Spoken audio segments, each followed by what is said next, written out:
Blog Talk Radio.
Welcome to Superhero Academy. This is Crossfire the Crusader, and I'm here with ARTISTEROI Gadgeteer Extraordinaire and Sonic Eagle.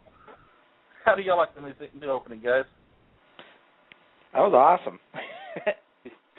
Appropriate. It's kind of dramatic, isn't it? Well, I haven't heard that song in a long time. I didn't know you were using something that was, known. And I thought you wrote something new. The remix version was done. A lot of stuff added into it. I thought it was pretty neat. I may change back to the old one eventually, but I thought I'd give that one a shot for a few weeks. We're going to go on ahead and get in with the program here because we got a couple of things we want to cover. First off, ARTISTEROI has been with us twice now. We've talked about the perfect real-life superhero utility build and how to trick out your supermobile. And this week we're going to be talking about Project EON, or the Iron Red Project, whichever you know it as. And we're going to talk about how to turn your storage room, mini storage, basement, or whatever into a fully functioning superhero lair. Now, anybody that wants to call in, the call-in number is 917-889-3317. That's 917-889-3317. And ARTISTEROI, I'm going to let you just take it away here and tell us about Project EON real quick. Project EON, I've been working on this for quite some time now. It's a long-running project. We've got a 3-year window on it, actually. So, we're not expecting to be done anytime in the near future. We're about, I just actually started on the Mach 2 version of it. Project EON is an attempt to build what we kind of termed as a real-life Iron Man. And because there's the whole comic book physics and things that go on with Iron Man and all the fantasy that he has, once you strip all that away, what kind of Iron Man suit would be left? That was kind of the question that we asked. And we just started running with it from there. We wanted to see what kind of superpowers we can really do in the real world. And actually, it's fairly impressive so far. We've got quite a few things that are going to be coming up very shortly. I just started building the skeleton for the Mach 2. Let me explain that. The suit is a 3-stage suit. There's a Mach 1, which is a light patrol suit, and it has the fewest gadgets, the fewest superpowers, if you will. And then the Mach 2 will be a second stage system, which will build on the first one and kind of add more to it. And then the Mach 3 would be sort of a heavy armor version. So there's 3 stages to the suit, and I've just started on the second stage. So that's where we're at with Project EON. Now, I've personally seen some of the videos and stuff that you introduced for the Mach 1 suit, but for anybody that's not familiar with it, give us some idea what somebody might be facing if they try to take on somebody with the Mach 1. Well, the Mach 1 is basically your light patrol suit, and, it's the normal superhero gear, basically. It has a bulletproof vest and several functioning, gadgetized, if you want to say, gadgetized stun gun systems. It has stun guns on the feet. There will be stun guns on the forearm bracers. It has a Kevlar helmet. I think that's about it. Yeah, there is a flashlight stun gun also for the Mach 1. So there's several stun guns on it. So the wearer will never be without his weapon, or at least one weapon of some sort. And so yeah, you wouldn't even want to tangle with the Mach 1. So it's got it's pretty good. I like the Mach 1. Definitely. And so what kind of upgrades are we looking for on the Mach 2, or is that still top secret? Now the Mach 2 will be the one that will look, will look most like a super power suit. It'll look like a power suit. The Mach 1, you kind of look at it and you go, oh, here's just another RLSH. He's got goggles and a helmet and so forth and so on, a big flashlight. So it's pretty unassuming for the Mach 1. The Mach 2 is going to have Kevlar fiberglass pods on the legs and the arms, and these pods will be interchangeable. So there's multiple versions of it, and you can the first version on the leg pods will have a set of wheels, believe it or not. And we're calling this the power slide. If you picture the rock star running across the stage and then falling to his knees and sliding across the stage. Well, think of something along that lines, only it'll be powered and it'll have wheels on it, so the hero could run at a bad guy and then slide into him and knock him down, sort of a tackle thing. So that's one of the powers that the Mach 2 will have. Another thing we want to incorporate is a set of power box. And if you're familiar with power boxes like these big kangaroo feet that you can strap onto your feet, and then they allow you to run really fast and jump really high and so forth and so on. And that one. Cars. Pardon? In the videos, right? That's the one you see the guys jumping over the cars in the videos, right? Exactly. So we want to put a set of those on also for the leg pods. We've done some research on this, and there's actually there is a Strider thing that somebody's working on in Russia, which is actually gasoline powered, and it puts a spring-loaded piston on the bottom of your foot. So every time you take a step, it fires gasoline, boom, combustion engine, right? And it kicks your foot back up. So this is something that people are working on in Russia, and, you use it to run. And basically every time that you take a step, it fires. So it's pistons for your feet, essentially. And we're going to try and duplicate that. So that's on the agenda for the leg pod. So there's 3 different versions of the leg system. One for running, one for jumping, and one for wheeled access. So So it's going to be a fairly impressive suit. So what have you found in this process that hasn't worked? What have I found that hasn't worked? Well, one of the things that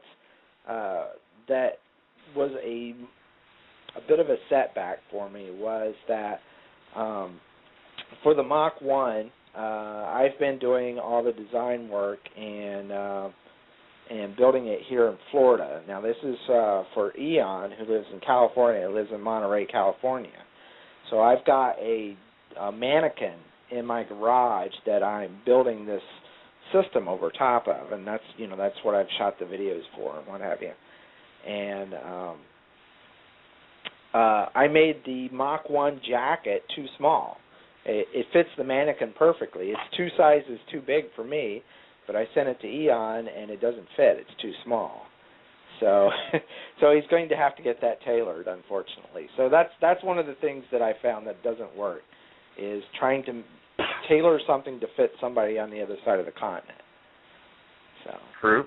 I was thinking more along the lines of what kind of a gadget here you found that was unsuccessful, unduplicatable, you didn't meet real life physics, did not match up to comic book physics in that case, you know? Well, we've looked at quite a few things while we're doing this, and there's a lot of design things that are in the works for the Mach 2 and the Mach 3 systems that I have not gotten to yet. The thing that I'm currently working on is the skeleton for the Mach 2. It will actually have an exoskeleton framework that will parallel, the bones and the movements of EON, so it's going to have to fit him accordingly. Where his knees bend, it's going to have to bend there, and so forth and so on. And so I'm actually a little concerned about getting those measurements correct. I had trouble with a jacket, and now I've got to build an exoskeleton. So I'm concerned with it getting the sizes right. But as far as it not working, I don't think that I've come across anything that we've tried so far that hasn't worked. There was a couple of early things that we were working on that we did abandon, though, but we're going to revisit them later on, so maybe they will work in the future. And one of the things that we wanted to do was a set of arm extensions to go along with the power box. So when he has the power box on and he can run fast, the problem with the power box is that it becomes a pivot point. And unless you have a third point of contact, you can't stand still in power box. They're just not balanced for it. So the idea was to give him an extension to his arms that would allow him to hold on to something, basically an extra arm, and to be long enough to contact with the ground as he's using the power box. So basically, instead of the standard 4-foot-long arm, we wanted to build him like a 7-foot-long arm, and have that to be a nice mechanical feature that he can use in conjunction with the power box. And that's something that's going to be fairly complex to build, but I've got pretty good confidence that we can do it because it's pretty much a mechanical thing. So it's, if you drill the holes in the right place and you cut your stock metal to the right length, it'll work. That's pretty much all there is to it. We're not going to see you adding a kangaroo tail to this thing then. I don't know. I can bring it up to him. He originally wanted a cape, and we've kind of gotten away from the cape. So. Yeah, no capes. Edna says no capes. No capes. Sounds like a lot of work going on here. We'll revisit this on a future show. I don't know. We won't have you back on again, but not too far down the road. I enjoy this. Let's go ahead. We got about 15 minutes, and let's go ahead and do our other subject here. Just a quickie description. If somebody has a 10 by 10 mini storage unit or a outbuilding or a basement, what is the Gadgeteer Extraordinaire's suggestions for setting up a super secret superhero lair. Yeah, actually, Master Legend set one of these up for Team Justice over in Orlando in a storage unit, believe it or not too terribly long ago. And basically what he did was went inside of the storage unit and measured out so that there was enough room to walk around it and built a room inside of that room, inside the storage unit.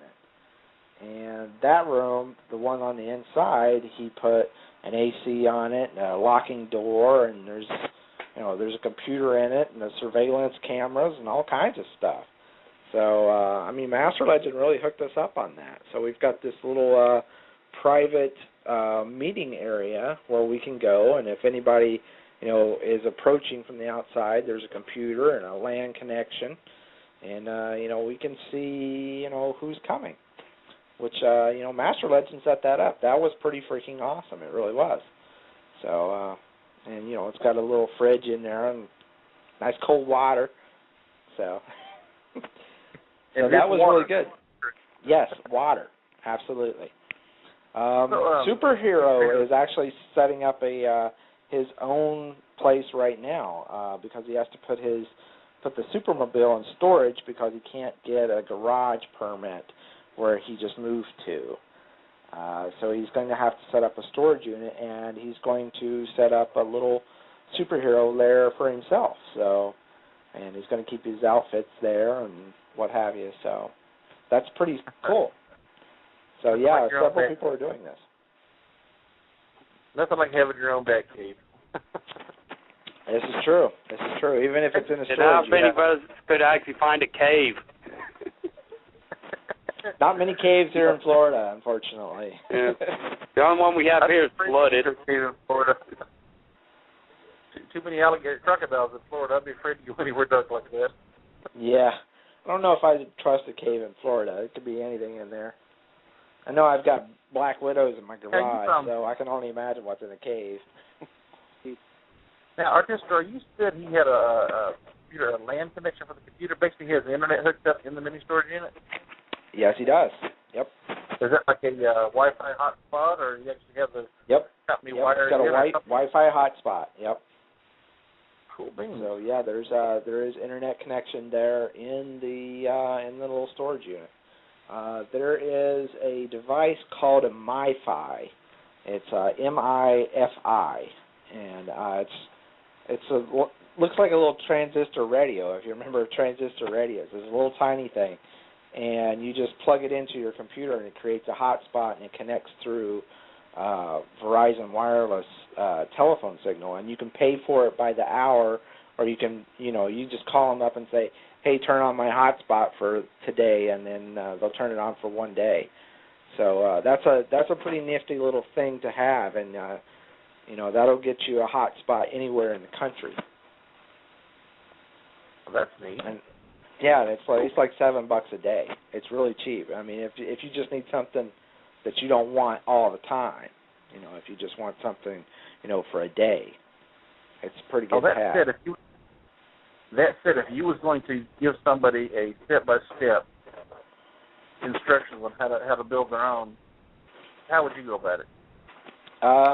Well, first I would say you're going to have some carpentry skills.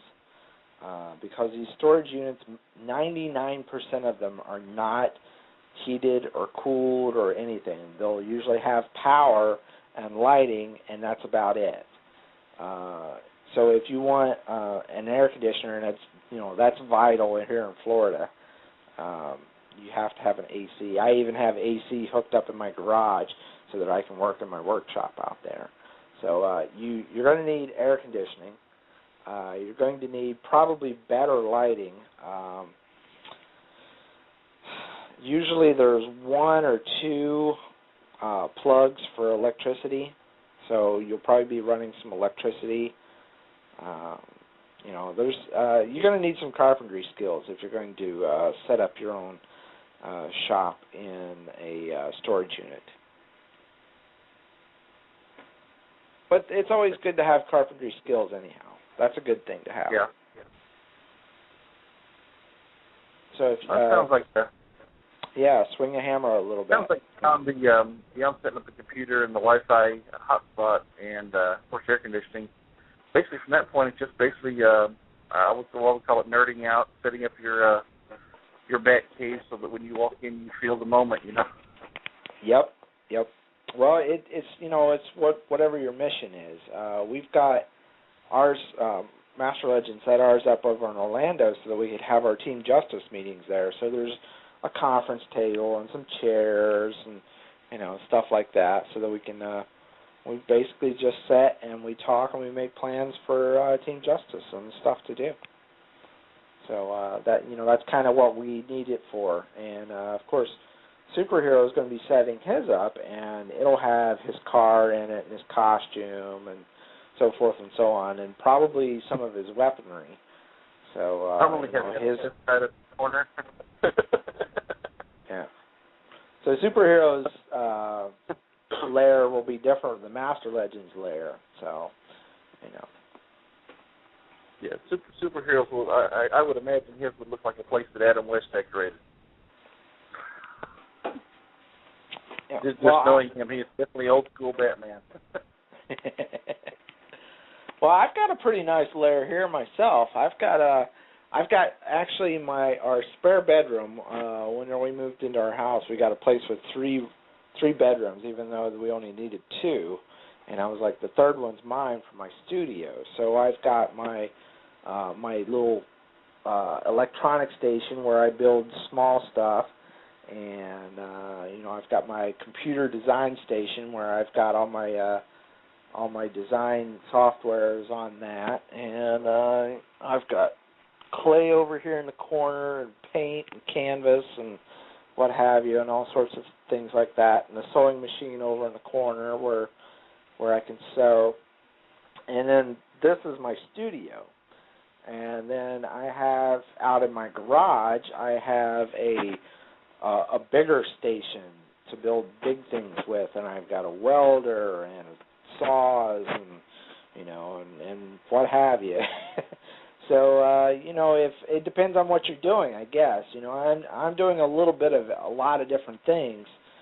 So I've got two places to work, and depending on what I want to be doing.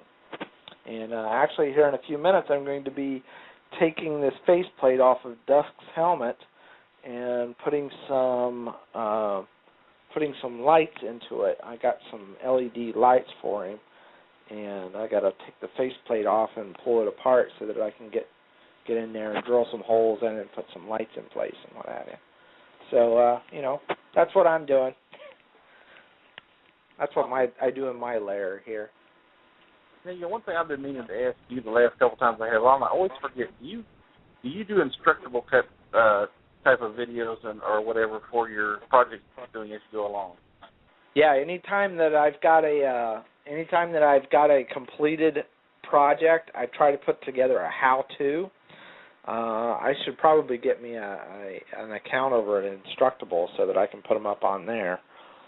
So, but yeah, there's always a how-to of some sort, depending on what I'm working on. I know that's one of my guilty pleasures, if you want to call it that, website. I love to go over to Instructable and just look at all the stuff over there. It was over there that I learned how to turn a smoke detector into a door alarm, among other things. We have to have another caller. Area code 253. You're on Superhero Academy.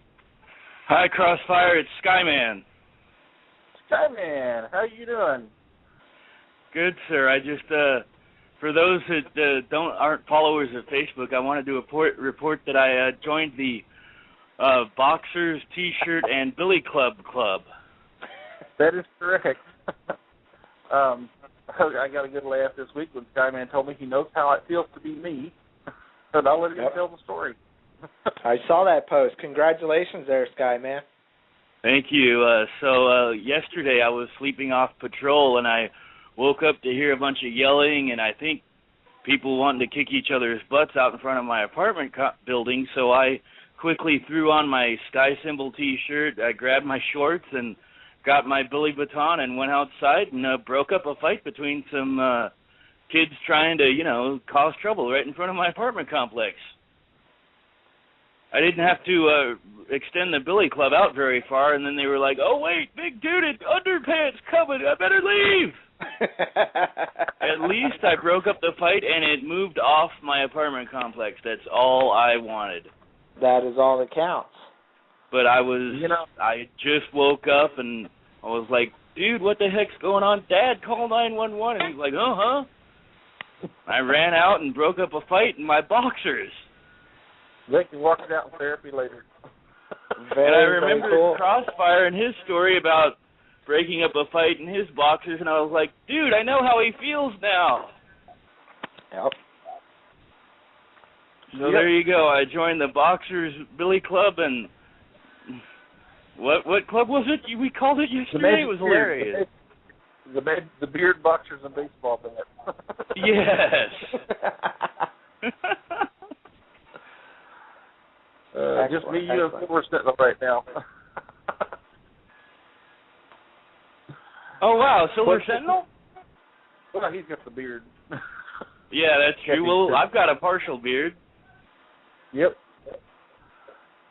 Well, we got about 4 minutes, guys, and I'm going to go ahead and get ready to wrap things up and just kind of touch base on the upcoming shows. I want to thank you, ARTISTEROI, for being here, and I'd like to have you back and talk about some more stuff. And how does 23rd of October sound to you? I don't know. I'm actually going to, let's see, 23rd of October, 23rd. Yes, that'll work. That'll work. I'm actually going to Superheroes Anonymous the following weekend, so if you want, we can talk about that. Okay, and we're going ahead into what's coming up here. I've got next weekend. We were supposed to have the Eye. The Eye has had some family issues. He's come up, and he's going to reschedule for later in October. And we're going to go on ahead and just not have a show at all next week because I am in the middle of moving to the Blue Cross Cave, and I'm going to take the weekend off, get things unpacked and settled, and hopefully have internet hooked up before the next weekend. On the next show that we will be having will be on September 11th, the 10th anniversary of 9/11 Patriot Day, and we're going to have the return of Valerie Finnegan from Heroes Fallen Studios with more of the real tales from Iran, Afghanistan, and Iraq, Afghanistan, and beyond. On the 18th of September, I've got the Fox of Albany, who's going to be joining us. Where did it go? Lost my thing here. Try to keep track of time here. On the 25th of September, 7 from Dana, Florida. You know 7. 7 Leondo on Facebook. So we talked to us about human trafficking and what to look for and how we can help. On the 2nd of October, Captain Black will be back with us talking about flash mobs, good, the bad, and ugly, and how we can use that to our benefit and how we can fight when they're being used for bad purposes. Then on the 9th of October, we have the Eye coming back to talk about Neighborhood Watch program. Again, on the 23rd, ARTISTEROI, we're going to be here, and we'll choose a subject between now and then. And then 30th of October, Halloween, we're going to have Thanatos the Avenger. Oh, sweet. Oh, yeah. I'm still working on rescheduling Apocalypse Meow, Razorhawk, and Zeki Trick, so I hope to have them coming up real soon.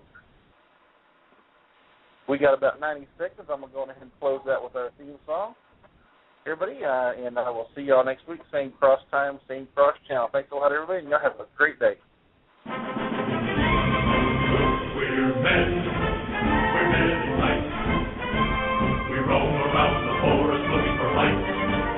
We're men in tight. We run from the rich and give to the poor, that's right. We may look like cities, but what would you say, or else we'll put out your light. We're men in tight.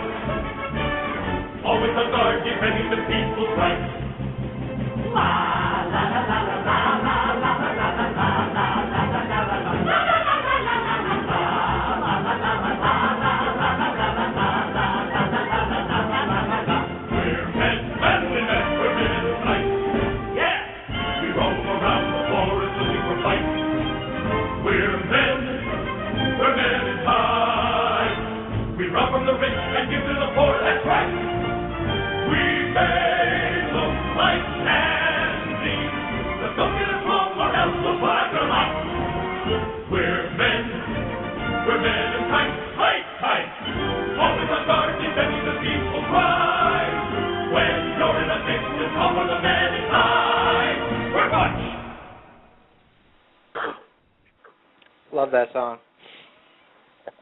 Y'all have a great day. I'll see y'all in 2 weeks. All right, talk to you later there, Crossfire. Later. Congrats on the house, man. All right, yeah, thank y'all. See y'all later.